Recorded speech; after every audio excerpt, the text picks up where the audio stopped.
I'm Nicola Tallant and you're watching Crime World, a podcast about criminals, drugs and the underworld in Ireland and across the globe. Make sure you subscribe to our channel and turn on notifications so you can be the first to watch all our latest episodes. You can also listen wherever you get your podcasts. Emma, there's not many people who give me job envy because, to be honest, I love my job. But I have to say, looking through your career, you are one of those people that make me very jealous of what you do on the day-to-day. So tell us a little about your career and what it is that you do for a job. So my career started 20 years ago, and basically my first love is always going to be therapy. So I did psychology undergrad, then I did 12 years training, 3 different paradigms of therapeutic intervention, masters, etc. in that kind of area. And I suppose my obsession is with people and journeys. And I am really nosy, but I'm just really good at being nosy and confidential. And I don't pretend for 1 minute that isn't an essential ingredient in therapeutic paradigms. You need to be really invested in the story of the person that's telling you it. So then I started running projects for young offenders. Young offenders tend to be victims. We don't really like to talk about that very often. So it's like black and white. I've done crime presenting for a long time, but they tend to have this very clear victim, perpetrator. And of course, when you work with young offenders, you realise that many of them are sexually abused, emotionally abused, physically abused, neglected, usually out of education. So my passion was to kind of marry therapeutic paradigm with the offending paradigm to see whether intervening on a social psychology level in projects could have an impact. And did really well, and it was wonderful, and I still have contact with a lot of my boys and girls, and it's a real privilege to have been engaged in their lives. I then was mainstream because our project was so successful, and we were bought by an enormous college, and I started running their mental health services there. But during that period of time, I had done some research for a production company and advised them to ethically change their mind about a documentary, and I didn't realise that TV, you work maybe for 3 months here, 3 months there. It's very transitory. So somebody said, we've got this woman that has worked with us and she's maybe a little bit different to what people expect for this kind of area, quite gobby, for example. And they asked whether I'd go for a screen test for a BBC show of 20 episodes. And I wasn't going to, but then I realised it was quite a fun job. And so I went not thinking I'd get it. I got it, and that kind of transitioned me into doing the work that I was still doing, which is therapeutic and working in projects and running educational systems for young people who are very, very dysfunctional, and then being offered the opportunity to do things in TV. And the crime stuff was because, as I said, it's transitory, so people were starting to say, oh, well, Emma Kenny does this, works with this particular individual, and I got a call from a producer saying he was doing a series called Britain's Darkest Taboos and would I be in it? And there was myself and Kerry Nixon initially, who were the 2 stalwarts of that series, and we did 6 seasons. And throughout all of that, I never stopped working. And this morning, I became an agony aunt for them. Closed the magazine I've written for a decade. I write for a lot of the big publications regarding psychology. So I've managed to marry the whole love of crime, criminal offending, victimology, and therapeutic experience with TV and obviously the general media. So I have been very, very fortunate. And in the recent years, I've gone into my touring and I've gone into my YouTube, which has been a whole new world because there are no limits when you're on YouTube, for example. I find that very alluring. Absolutely. I mean, you have a huge myriad of experience, but what we're here to talk about today is something that is of interest to so many people, and that is serial killers. So Emma, can you start us off maybe by telling us a bit about what is a serial killer? What is defined as a serial killer? So there's often a lot of disagreement about how they're defined, but I absolutely agree with the FBI system's profiling of it, which is 2 or more killings with a cooling off period in between. So you have to have time to rethink, recalibrate behaviour, reframe what you've done, turn yourself in. And if you don't do that and then you kill somebody else, then if you're apprehended at that point, there's a strong likelihood that you're going to continue.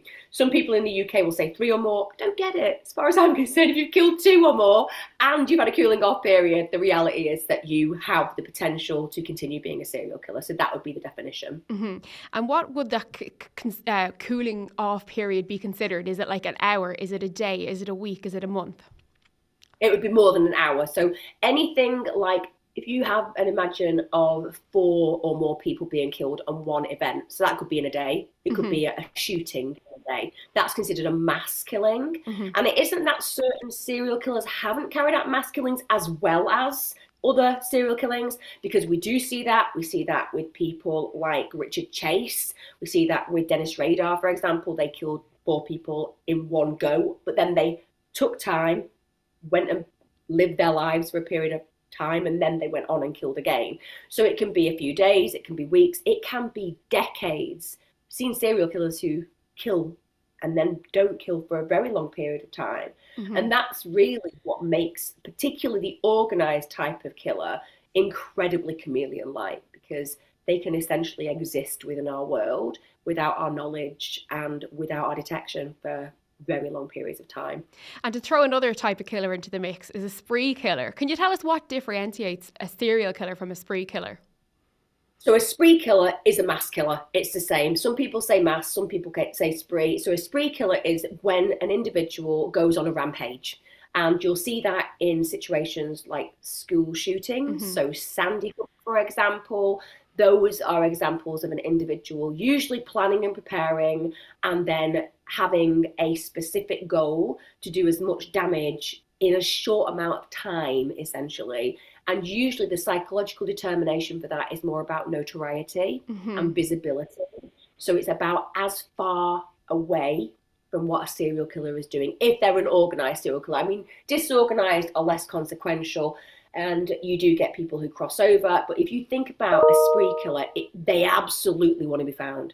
Yeah. It's not about ever getting away with it. It's about somebody burning into the conscience of all those individuals affected by it, that they existed and that they did this damage. So there's a narcissistic quality towards that kind of carrying out of an attack. And also they believe that they will be lauded to some degree. And ironically, that is not an incorrect assumption to make, because there are certain pockets of subculture that do laud those kind of killers. And when it comes to manifestos especially, I feel like we see those a lot with spree killers, but then you have the crossover with the Unabomber, who was not a spree killer, a serial killer who had a manifesto as well.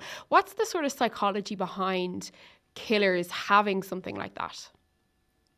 So first of all, there's the rehearsal and the psychological fantasy side of it.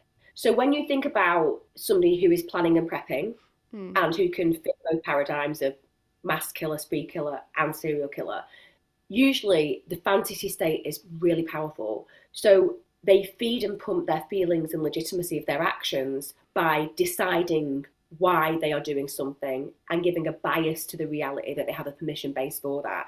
As in, I'm doing this for the good of. And we see that in lots of killings, you know. It's because there are too many immigrants. It's because there are too many Jewish people. You actually see those individuals saying, we're doing something that's socially effective, socially positive. And of course, it makes absolutely no sense whatsoever. But if they can rehearse and pump and bind themselves into that belief system, it makes the actual going through with it easier. And also the fantasizing of the event is almost as powerful as the event itself. The problem with human beings, and this is full stop, is we're very unpredictable. And when you're unpredictable, you kind of break down the wants, the needs and the psyche of the person trying to affect a certain result. So living in the fantasy, planning it, prepping it, buying weapons, all of this means that you are prepared and ready, but you're still not doing the act, but you're enjoying the ride towards that act, which is why they create these kind of manifestos. It's why they're often in groups with other people talking about these kind of negative, malevolent bases for their behavior. But what I would say that the typical serial killer does is they don't want detection. They don't really want to be caught. So they're not necessarily as loud and proud about that kind of behavior as a spree killer would be. And just on that, on the typical serial killer, is there a typical kind of stereotypical serial killer? I wish there was. I wish there Be a was. lot easier, wouldn't it? You're the serial killer. So, I mean, what we know is that the organised serial killer versus the disorganised serial killer, we can look at some stereotypes that are more applicable, I would say, towards the disorganised. So people imagine that a serial killer will be a weird loner, that there'll be somebody who can't connect very well, they won't be socially very good, there'll be individuals potentially of lower intellect. You know, if they're the individuals that we want to mythically believe we could spot, the disorganized serial killer is going to be more in that realm. But when you think about an organized, and if you're talking about the perfect paradigm of organized, they are going to just be a chameleon who fits in everywhere. They'll be a good communicator, they'll be clever, they'll be absolutely able to manipulate, and they'll tend to be people who go without detection because they are your average Joe. They genuinely are. I mean, I'd say that your organized serial killer is going to be a lust killer on the whole, which is motivated by sex, therefore mostly male. But it's complicated because no one fits every box perfectly. You get almost archetypal perfect serial killer who's organised, and then you get many of the infamous ones who kind of to some degree fall outside a little bit of that perfect paradigm, and some that cross over entirely. And what do serial killers look for when they're picking a victim? Oh, vulnerability, availability, and desirability. They've told us. Yeah. So they've said 3 main components.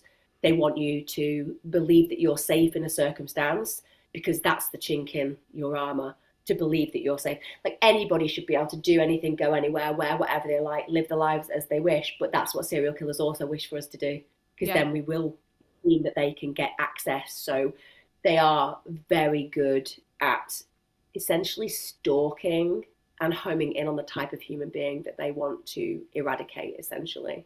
And when it comes to what kind of person can be a serial killer, a lot of the time you'll hear about this McDonald triad. Is that an accurate indicator for determining whether or not somebody has the potential to be a serial killer? Well, it's an interesting one, because like every single theory in science, it's disputed by many. Yeah. So John McDonald, certainly as far as I'm concerned, has some real key insights. And I've worked with young men who are still late teenagers, young adults. And when I've seen things like animal torture in their background, that is a huge red flag. And I have yet to meet a young person with animal torture in their background who hasn't gone on to criminal activities as an adult, who hasn't gone on to be violent as an adult. Even though there are criticisms of that triad, and there are criticisms about the fact that, well, you know, for example, bedwetting and urethra, it's absolutely linked to abuse. So, of course, you might have lots of bedwetting as a child into your teenage years, but if you've been horribly molested, that's completely contextual. That doesn't mean you're going to be a serial killer, any stretch of the imagination. But most serial killers are victims.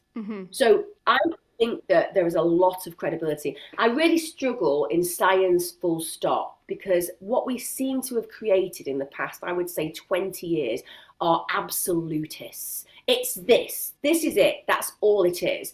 And they will not listen to any other debate. And of course, that's tragic for any kind of evolving world.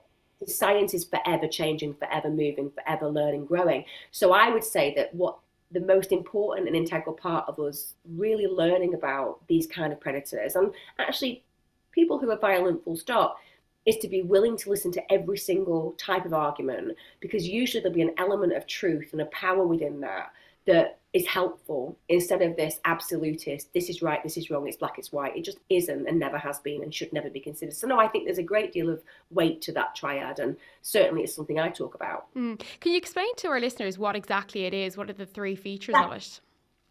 So chronic bedwetting, we say, but it's really chronic. So we're talking right until teenage years, for example, pyromania, fire starting, and also, as I said, animal torture. Now, if you have all 3 of those, the suggestion is that it will predict future violent behaviour. That's the triad. And again, like I said, you will find it hard to find serial killers who haven't got pretty much all of those, or at least 75% of those traits in their childhood. So to me, it speaks volumes. I'm not saying it's enough, because there will be people who are violent offenders who certainly have never gone on to kill anybody. But the point is, it's an indicator of big potential and red flags that we should listen to. And another red flag I think that comes up a lot as well that people will discuss is head injuries. How do you see that kind of in serial killers, or do you? Yeah, you do, definitely. But what I would say is the problem you have when it comes down to looking at serial killer brains is, of course, look, if you have frontal lobe damage, then frontal lobe damage is going to cause an issue with impulse regulation. So of course, if you damage that area and you're less consequentially thinking and you've got less impulse control, then the consequence of that is you could act in a way that's not pro-social and that could cause damage. Let's say Fred West, for example, who seemed to forever be falling on his head or having accidents with his head or falling downstairs with his head. And there were lots of examples. John Wayne Gacy. You know, we can certainly identify in childhood there were some serious issues around head injuries, but the problem that you've got is there are also billions probably of people with that kind of damage, because head injuries are really common. So I would say that you could look at it being a contributor to a point, and certainly when you think about acting erratically or without consequential thought, that could certainly be a connection. But most of the killers that we talk about, even the Fred West of this world, who's a heinous murderer who had serious head issues and very low IQ and problematic behaviours, he planned, he took time, he rehearsed, he knew exactly what he was doing. That's not poor impulse control. That's premeditated murder and an enjoyment of that premeditated murder. So I always think that whilst head injuries certainly is something we should explore, it doesn't compute when you look at the totality of the nation in the UK, for example, with many of us having issues with head injuries as kids and young adults. And it might change our character a little bit, but we certainly don't go rampaging and killing. But can a serial killer also have a head injury? Yes, if that makes sense. It's a bit like, can a serial killer also be mentally ill? Yes, but the mental illness doesn't make them a serial killer. Exactly. When it comes to, I guess, serial killers, what does the MO of a serial killer change based on their gender? Yeah. Well, the MO is learned dynamic behaviour. So the MO changes anyway. Mm-hmm. So an MO doesn't stay static. So people often say MO and think that that's literally the way that person always does it. It doesn't. It changes. Mm-hmm. So you might shoot someone, you might stab someone next time. But when you think about the types of killing, women don't usually like to be the Joanna Dennehays of this world. A thrill killer. We don't tend to be visionary killers like Eileen Wuornos. We tend to just kill people by poisoning, or we kill our children, or we kill somebody else's children. So it's infanticide and poisoning we tend to go for. So I would say that on the whole, women don't engage in the same brutal, bloodthirsty connections with killing, at least statistically on the whole. Some do, but it's rare. We don't like to get our hands dirty quite in the same way. And I don't think we enjoy the malevolent torture that our male serial killers tend to enjoy with their victims. And when it comes to male killers, then what is the difference? What are the types of kills that they usually go for? I mean, if you're an organised serial killer, it tends to be lust-based. It tends to be sex-based. You want to essentially destroy the person that you're trying to own to some degree. There's a possession to it. I think that you're motivated by a feeling of wanting to have total dominion and control and power. You don't get the feedback of fear, guilt. You don't have the empathy to register the agony the person's going through. And essentially, you want a period of time. Time's really important to you. So it's not a rushed experience. And you do get disorganized serial killers where it's very chaotic and blitz orientated. But for those that we really think about who are notorious and that got away with it for decades, it's very much a space and time where they can play out those violent fantasies. That's the way that they operate. And they usually are male and lust killers because that's the particular way that they get their emotional and psychological gratification. And when we look at serial killers as well, and sort of another aspect of them reliving the kill or, the motivation for it, something that will come up a lot is taking souvenirs or revisiting the crime scene. Is that something you'd only really see in lust killers, or is that seen in maybe the female psyche as well? It's far more male and far more lust killers, absolutely. Because also there tends to be a high level of necrophilia in that area as well. So it's not just revisiting the crime scenes, it's actually revisiting the possession that is now theirs. So that, again, is, as you said, it's a trigger. It helps them connect back to the fantasy. And then for those who don't do that, they might store body parts or take certain things from the individual that they can then store and then connect with, like any anchor. Even in psychology, we use anchoring, where we use specific objects to trigger certain memories. It's exactly the same for a serial killer, just on a very dark level. So psychologically, that's the fantasy. Then that's the revisiting, replaying the experience. And that's essentially what stops them for a period of time going ahead and doing more. So it satiates a desire to a point, but then it becomes that they need to revisit and recreate and obviously do more harm to feed and pump that feeling that's missing in that moment. And when it comes again back to serial killers, there's always a question of, are they a psychopath? Is there a difference? All of them. All of them. All of them. Yeah. All of them are psychopaths.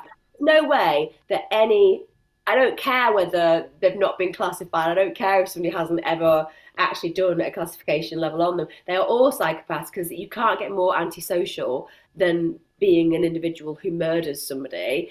And the reality is that in the violent prison population, there's a really high level of psychopaths anyway. But certainly for those who are repetitive in their behaviours and don't have the empathy, sympathy and compassion for the victims and don't understand the destruction that they're doing, you can't get more antisocial than that. They'll all have antisocial personality disorder, without a doubt. Whether they're a psychopath or a sociopath, it really doesn't matter, because the intent and the actual impact is going to be the same. Say a psychopath or a sociopath is created, but ultimately the damage they do is the same in these cases. And every serial killer is definitely, without one shadow of a doubt, a psychopath. And when it comes to it, do you think that it is nurture versus nature? Is it a bit of both, or is it one or the other? I think genetics are far more powerful, which is one of those things that I didn't used to believe. Probably when I first trained, I always thought it was a 50-50 split, that the way you brought somebody up was the most powerful indicator. Now, what I would say is nurture is really powerful when it comes down to bringing up our children in a positive pro-social way and loving them in a way that they deserve. Because what you don't want to do is bring up a child in an abusive situation, cause them attachment issues, abandonment issues, because that can be really fracturing psychologically. But what we can say is that some children, many children, are brought up in those circumstances and they go on to become doctors, lawyers. They're incredible. The resilience within their nature is like hardwired.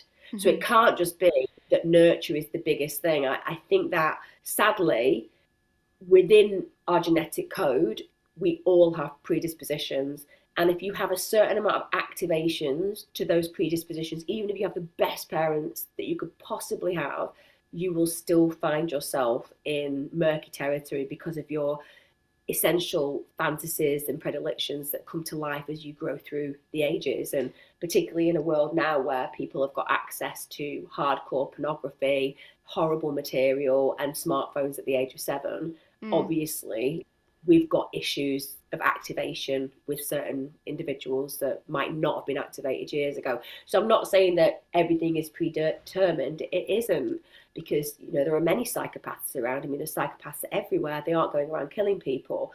Your postcode, your parents certainly have an impact. Your privilege certainly has an impact.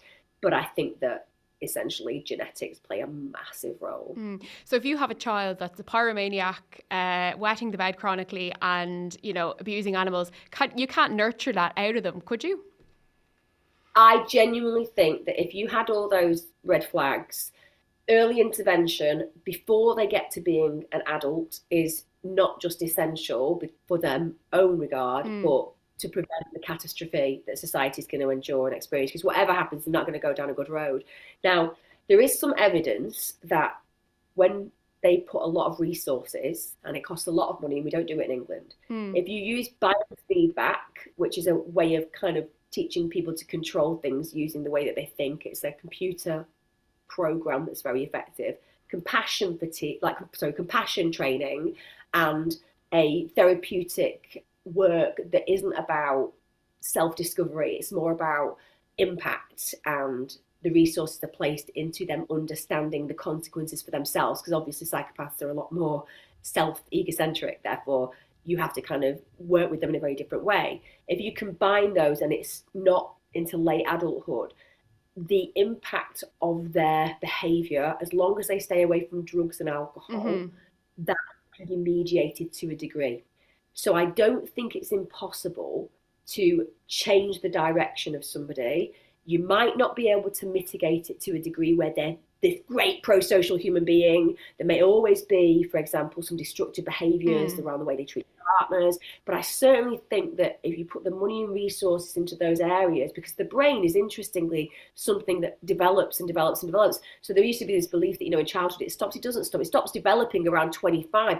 But actually, it still can be programmed and reprogrammed. And I think as we get better at that area, if we were to put the resources, particularly into prisons where there's a high level of psychopaths, we could probably do some work at offsetting the damage. I'm not saying that you're going to get that person to be a saint, but I think you could prevent them from being a really dreadful sinner, if that makes sense. Yeah, you could do enough work to stop them being a serial killer, which is, what you want. I suppose the best and you can do. to stop them being a love conner, to stop them being a violent partner, to stop them being a terrible parent. You know, there's all these things. The problem is we don't fund mental health full stop in the UK, really. And we don't really care about prisoners, and no one wants to have that conversation. But unfortunately, like, you ask the general public, and I understand why, I really do, because the general public just want to protect the people they love, and they've got a right to feel that they do that. But at the same time, it's because we don't put the resources into this area that we just have constant reoffending, and the punitive system doesn't actually give us the results that we need, and therefore we just regurgitate these offenders as opposed to healing them to some degree. You're never going to get perfect, but I think there are things that you could do. I actually also think that with psychedelics, there'd be an intriguing way of exploring whether DMT, psilocybin, ayahuasca, these kind of drugs that I think are very effective at showing somebody conscience in a different way. It could be that those kind of psychedelics could be used either in a large capacity initially or with microdosing to potentially change the mindsets of individuals who have that malevolence. But again, whether anybody's going to put resources into that kind of research is probably limited, because nobody cares as much about them as they do about the general population. Because people feel, and I understand why, the general population who don't do that deserve more. And I get it, and I think they do. You know what I mean? Yeah. But I kind of that dichotomy, because it's problematic that we're not curing and we're not treating and we're not returning. I mean, you just have to think about the fact we've just put people like Gary Glitter back into the public, you know, poor Gad. We put Colin Pitt back into the community. You know, he killed, raped children, and all they do is reoffend. Put John Venables back in, reoffends. It's like, this is not a system that's an effective system. And until we address that, we're going to have perpetrators causing more damage when they are removed from prison and released from prison. That's quite an interesting take, that there's a lot of science there that can maybe in the future help to prevent this. But also, I suppose there's a lot of technology has changed a lot since the heyday of the serial killer, I would say, in the 70s, you know, your Zodiac Killer, your Night Stalker, all that jazz. How has, I guess, serial killers, like their psyche, their the way they operate, how has that changed with technology over the years? And is there as many serial killers now? You'd like to think there isn't, but is there now as there was back then? Because it was a lot easier back then to get away with it. Well, I would say it was a lot easier. Goodness me, it was. I mean, if you had a kill list then, you could have gone ahead and got away with it, couldn't you? These days you'd be in a lot more trouble. But the reality is, I think there's exactly the same. I genuinely do. And the reason I think there's exactly the same is because just like our technology improves, so does an organised killer. Certainly you'll never get rid of the serial killers who are random, blitz and chaotic, because they could strike 2 or 3 times and the police probably won't even have figured out who they were, because they won't have been necessarily even related to a person. That's really problematic for law enforcement, you know, because it doesn't have a pattern, it doesn't make sense. But the more organised ones, I think they will just have learnt, got better. I mean, you just have to look at Tor, you know, the dark web, for example.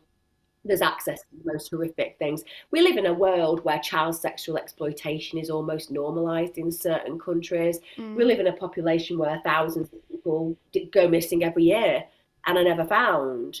And we're not talking about people who disappear and then turn up 24, 48 hours afterwards. We're not talking about people who, you know, go out and take their own lives and never found. We're talking about people who genuinely go out and have no reason to disappear, and then they never use any of their technology ever again. They never use their cards again. And it happens thousands of times a year.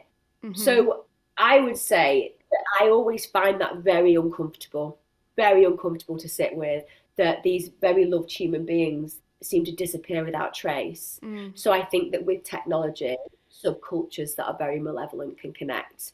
And when there are more that can do that, there's more opportunity for these individuals to almost work as packs. So I don't, horribly to say, think that we've got less of them. I think they'll be much more articulate at what they do. I also wouldn't, if I was a serial killer, do this in the UK, because as much as our police force gets a lot of criticism, and, you know, the UK full stop has an imperfect reality with policing, for the most part, they do a really good job. And for the most part, they are insistent on bringing people to justice. And also in the UK, we don't like to pin people who are innocent with guilty crimes. Absolutely. Whereas, let's say in the States, they have a penchant, I would say, for just going, get him, right, he's guilty. We don't like that. So I do think that we are very just in the UK in spite of our problems. And that's why I wouldn't be a serial killer here. Just get a cheap flight. Yeah. I mean, I think in the US as well, there's a huge difference in, I think the law in the UK might be slightly different to ours, but even in terms of the amount of access of information you get from cases in the US is astonishing. Yeah. The stuff they come out with. I have to speak. Honestly, I can just call a police department in the US and ask for them to release the interrogation. And they're really helpful. They're like, here, do you want any other notes? And they'll have a chat with you. In the UK, no one can get anything. And there's a real protective mechanism around that. And I think that somewhere in between is probably the right place. But it's the same in documentaries. I'm in a lot of documentaries and I have really good relationships with a lot of very senior police officers who were in the force now.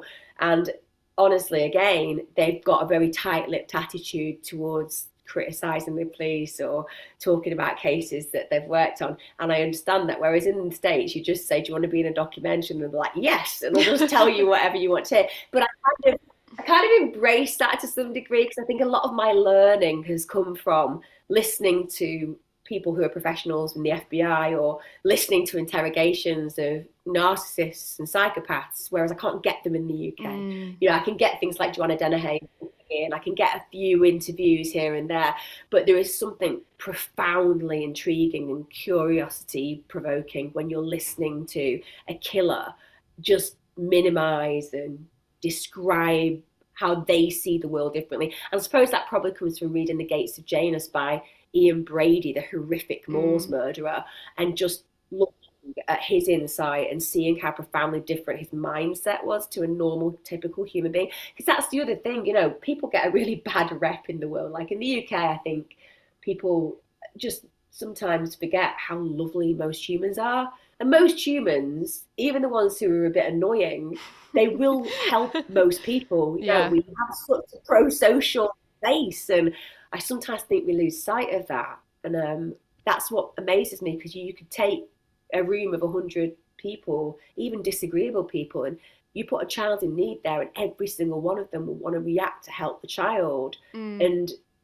that's the profound beautiful thing that's so distinct about them compared to the kind of monsters that we're talking about now. And they are monsters. It's like often people say, you shouldn't use psychologically the term evil. It's not a psychological term. And I'm like, well, is the term good? Term. I'm pretty sure it is. I think the term kind is one that we use. We use it to describe victims all the time. Why can't we use the word evil? It is evil. The stuff that they do to victims, the agony that they inflict, the children that they murder. I mean, there's nothing but evil to describe them, if that makes sense. There isn't a psychological classification that depicts the actions of those individuals. They're evil. Simple as that. Simple as that. And you are, for a lot of people, when it comes to serial killers, it's sort of a thing. You listen to a half-an-hour podcast, you watch a show, you walk away, you get on with your day and you're back to whatever. But this is your career. You do this day in, day out. And in particular, you're touring a show at the moment. You're coming to Dublin to Vicar Street on June 7th with your new show, The Serial Killer Next Door. So can you tell us a little bit about what the show is about, what you're going to be exploring throughout it? Oh, actually, we do things like the McDonald triad. So we look at that in depth. We kind of talk about, we look at that. It's great that you know this stuff. I love it. But it's the ingredients list of possibility that I'm exploring. So, what is it that creates these killers potentially? Would you be able to know if there was somebody living next door to you who is a serial killer? Clearly, The Serial Killer Next Door, that's the title of the actual show. Yeah. Also, we look at interviews with serial killers. I also look at some crime scene photographs, because I think it's really important to be able to compare what you would see in a certain type of criminal mindset versus what you see in like an organized killer, for example. We do have some fun. I don't think that you can do 2 hours of darkness. Yeah. So there is some light entertainment aspects to it, because I think I'm really happy to test the audience a little bit, to ask them quite a lot of questions. There is quite a lot of laughter, because it's hard to put people in a position for 2 hours where all they're thinking about is death and destruction, is essentially what we're talking about. And we kind of go through all the structures of the profiling system.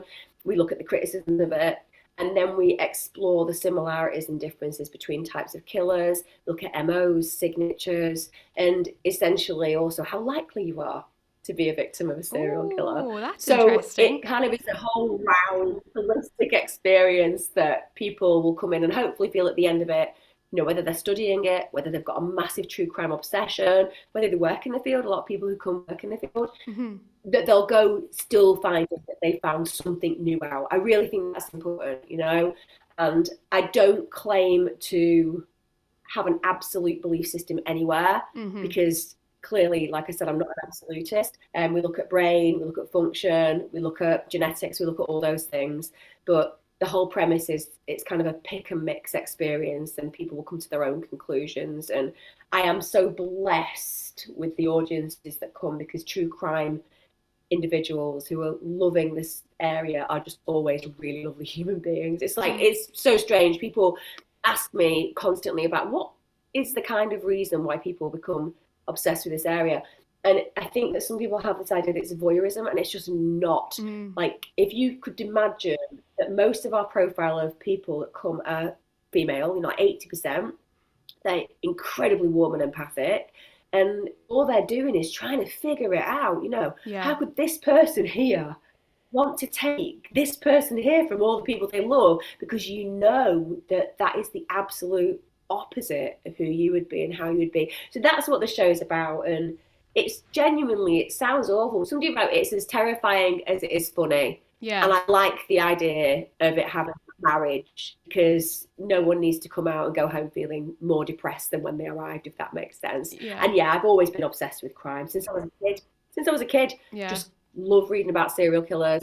It's a joke in our family, actually, because when police investigate particular crimes, they come and look around your house, if they think you're guilty of something. And obviously they'll look at your book and stuff. Well, they bang me up straight away. They'd be like, she needs no trial. She's clearly guilty. She's got the occult. She's got spell books. She's got serial killer books. It's like, I have, because I'm just really intrigued by all the areas. She's got cult books.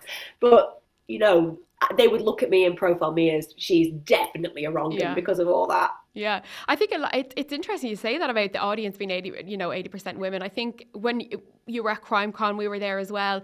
When you go around there, like, there's one or two men there with their female partners, and it was just so interesting to see. But the other side of that is, on our podcast, Nicola covers a lot of gangland, a lot of Irish gangland, and the men love that. So there seems to be this, while a broad interest in crime, the men are into the gangland and the women are into the serial killers. But why is that? Do you think it's because we want to, know what to do if we are in that situation? Is it because we are the victim when we see ourselves in that sort of position, or what is the psyche behind it all?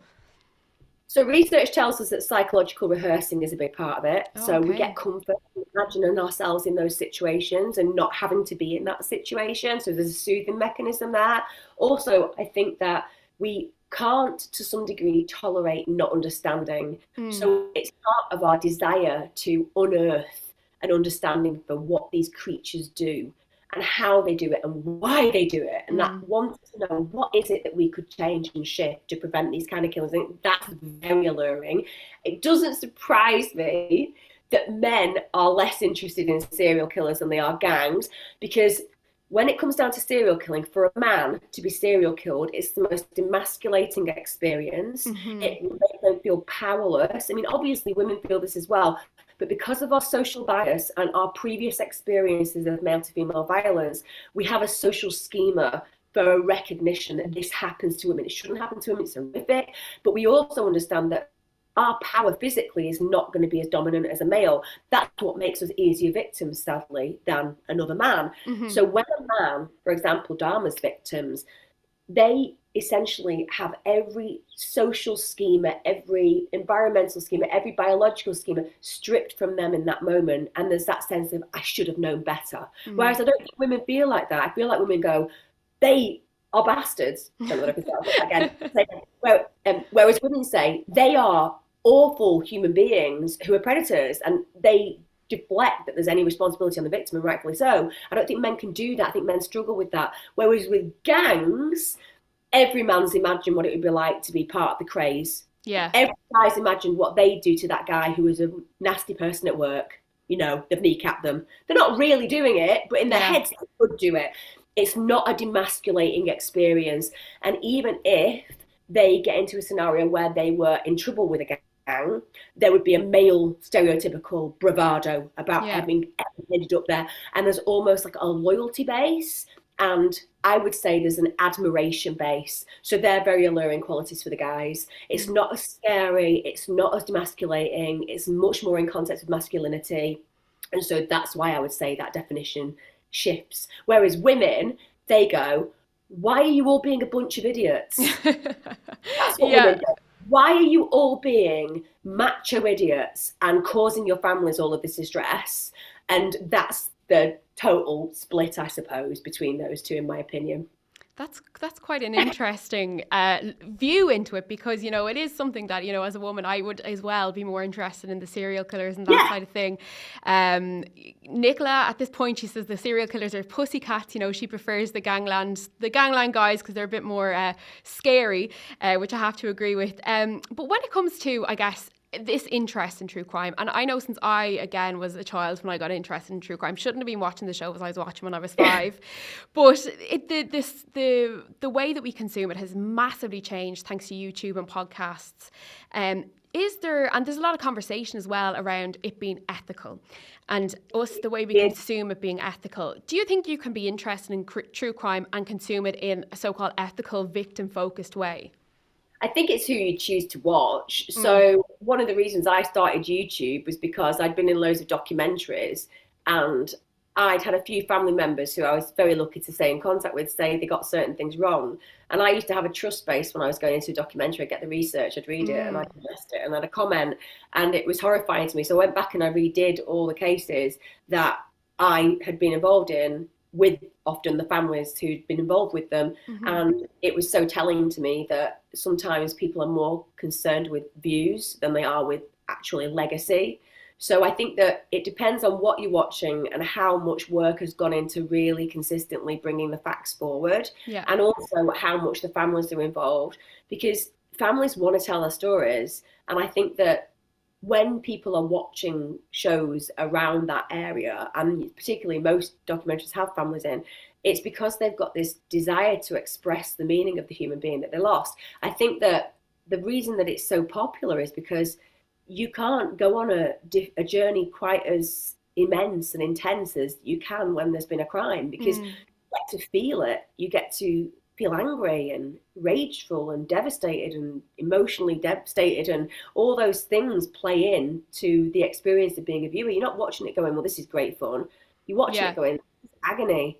So the reason that I struggle when people, and you get it all the time, like when people accuse true crime fans of being voyeurs and they're not, you know, we've done research, we know they're not at all, they're quite the contrary.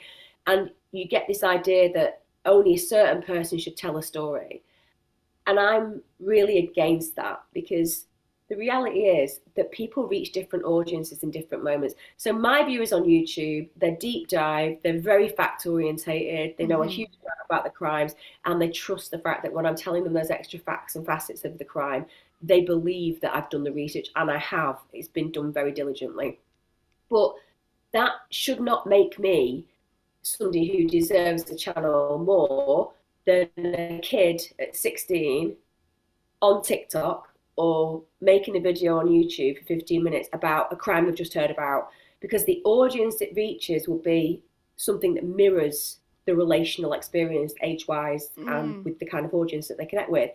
And it still makes people care. So ethics are always a weird area, because I think we can usually deconstruct the ethics of everything. Is it ethical to test drugs on a population?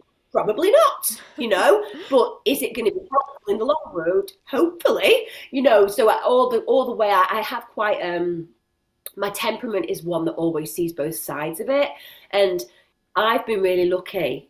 The only time I've ever received criticism on YouTube is by murderers' family members who like to get in contact and tell me how wrong I am about the person, which I understand fully, but pretty much everything I do on a victim, I always have family members in touch. And I've worked with several families now on YouTube documentaries that I've done where they've given me all the information. I'm working on another 2 at the moment. So I think that it's a mismatch for people to think true crime's a terrible area that's desensitizing, because that's not evident. It doesn't desensitize us. It's quite the contrary to that. Mm-hmm.